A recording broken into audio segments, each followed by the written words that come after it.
నమస్తే అన్న, అందరికీ నమస్కారం. కువైట్ లో మార్చి 1వ తేదీ నుంచి మనం చూసుకుంటే రంజాన్ మాసం ప్రారంభం కానుంది. అంటే దాదాపు నెల లేదా 35 రోజుల టైం అయితే ఉంది. అలాగే దీనికి సంబంధించి ఇప్పటి నుంచి కువైట్ మార్కెట్లు సిద్ధమవుతూ ఉన్నట్లు స్థానిక మీడియా తెలిపింది. వివరాల్లోకి వెళితే రానున్న పవిత్ర రంజాన్ మాసం కోసం కువైట్ మార్కెట్లు సిద్ధమవుతూ ఉన్నాయని చెప్పి వాణిజ్య పరిశ్రమల శాఖ తెలిపింది.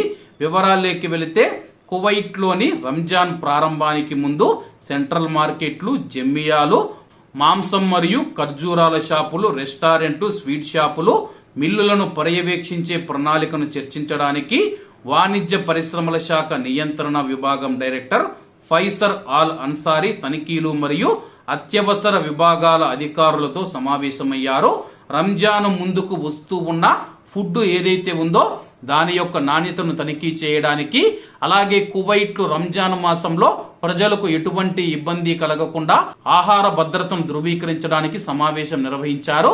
ఇప్పటికే కువైట్ లోని కొన్ని మార్కెట్లు మనం చూసుకుంటే రంజాన్ మాసానికి సిద్ధమయ్యాయి. కేవలం నెల రోజులు మాత్రమే సమయం ఉండడంతో ఇప్పటి నుంచే విదేశాల నుంచి అయితే వస్తువులనైతే అలాగే ఆహార పదార్థాలను దిగుమతి చేసుకుంటూ ఉన్నాయి. మార్చి 1వ తేదీ నుంచి కువైట్ లో రంజాన్ మాసం ప్రారంభం ఉంది.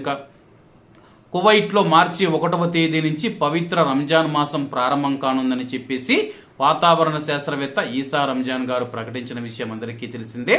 మరి మార్చి 1 ప్రారంభమవుతుందా, 2వ తేదీ ప్రారంభమవుతుందా అని చెప్పేసి ఆ రోజు ఇది తెలుస్తూ ఉంది. కాబట్టి అందరూ బాగుండాలి, అందులో మనం ఉండాలి. అందరికీ నమస్తే అన్న, జై హింద్.